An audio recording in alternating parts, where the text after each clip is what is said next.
নমস্কার বন্ধুরা, মানবী রান্নাঘরে আপনাদের সবাইকে স্বাগত জানাই। আমার আজকের রেসিপি ফুলকপির ডালনা বা ফুলকপির নিরামিষ তরকারি। ফুলকপি একটা অত্যন্ত ফাইবার সমৃদ্ধ খাবার, ওই জন্য অ্যানিমিয়ার রোগীদের জন্য খুবই ভালো। তাছাড়া সবার জন্যই ভালো, এই সবজিটা খেলে কারোর কোনো সমস্যা হয় না। তবে এটার হালকা একটা গন্ধ আছে, সেই জন্য অনেকেই পছন্দ করেন না সবজিটা, কিন্তু খুবই উপকারী সবজি। শীতকালে বাঁধাকপি ফুলকপি যে পাওয়া যায় এগুলোর থেকেও এইটার উপকার বেশি, কিন্তু একটু হালকা গন্ধ আছে। যাই হোক, একটু ভালো মতো রান্না করলে সেই গন্ধটা খুব একটা লাগে না, আর খুবই উপকারী সবজিটা। তো আমি প্রথমে একটু দারচিনি আর এলাচ, ছোটো এলাচ একটু শুকনো খোলায় একটু ভেজে এটা গুঁড়ো করে রেখেছি। এরপরে ওই কড়াইতেই 2 চামচ সর্ষের তেল দিয়ে দিলাম। দিয়ে আলু আর ওলকপিটা আমি কেটে ধুয়ে রেখেছিলাম, দুটো আলু আর ওই ওলকপি, সেটাকে একটু হালকা করে ভেজে নেব। তার আগে আমি এখানে একটু তেলের মধ্যে ফোড়ন দিয়ে দিচ্ছি, জিরে, তেজপাতা আর একটা শুকনো লঙ্কা। এটা ফোড়নটা একটু ভাজা ভাজা হয়ে গেলে এর মধ্যে কেটে ধুয়ে রাখা ওলকপি আর আলু একসাথে আমি দিয়ে দিলাম।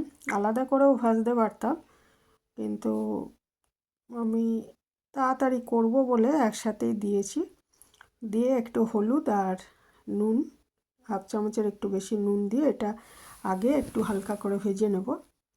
এটা ইচ্ছে করলে প্রেসার কুকারেও সেদ্ধ করে নেওয়া যায়। অনেক সময় আমি প্রেসার কুকারে সেদ্ধ করে নিই আলু আর ওলকপিটা।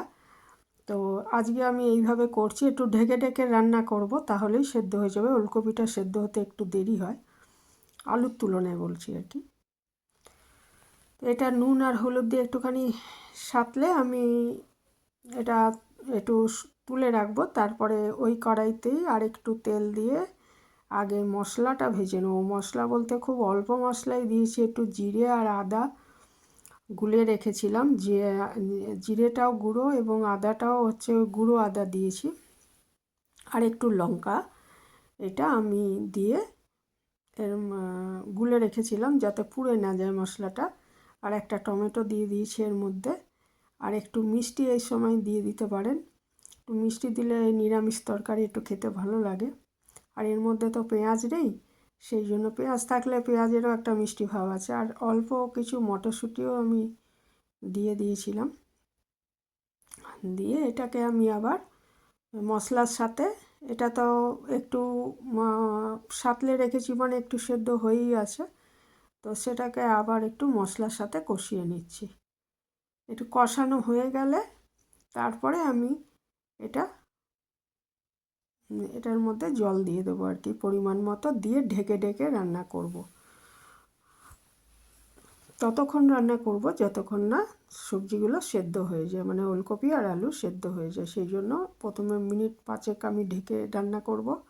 তারপরে ঢাকাটা খুলে আবার একটু দেখে সেদ্ধ হয়েছে কিনা দেখে আমি আবার ঢাকা দিয়ে রান্না করে নেব কয়েক মিনিট। এইভাবে ঢাকা দিয়ে 3-4 মিনিট করে ঢাকা দিয়ে আবার একটু খুলে একটু নেড়ে দিয়ে এইভাবে রান্নাটা করতে হবে। যখন তরকারিটা সেদ্ধ হয়ে আসলো তখন আমি এর মধ্যেই যে মশলাটা করে রেখেছিলাম গরম মশলা, সেটা দিয়ে দিলাম, দারচিনি আর এলাচের গুঁড়ো, আর 1/2 চামচ ঘি দিয়ে দিলাম। তাহলে একটু খেতে ভালো লাগবে, ওই জন্য ঘিটা দিয়েছি। ইচ্ছে করলে নাও দিতে পারেন ঘি, যদি ইচ্ছে না করে তাহলে ঘি না দিলেও চলবে, ঘিটা অপশনাল।